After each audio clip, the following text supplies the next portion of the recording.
In this video, I'm going to show you how to acquire and install REL's open source SurePulse software. From REL's homepage, go to the Hopkinson bar tab and select Software.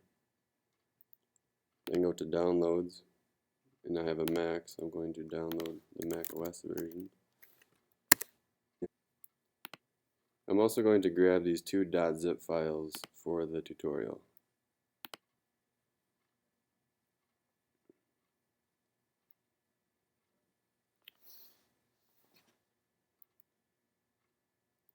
So after this finishes downloading, just click on it.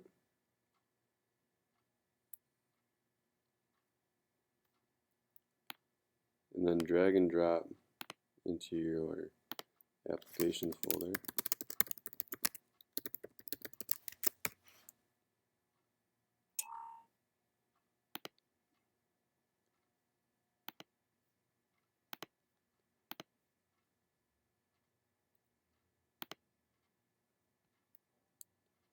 So here it is.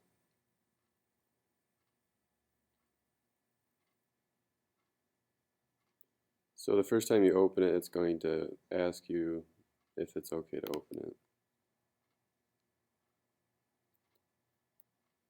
So there you go, you've downloaded SurePulse Data Processor.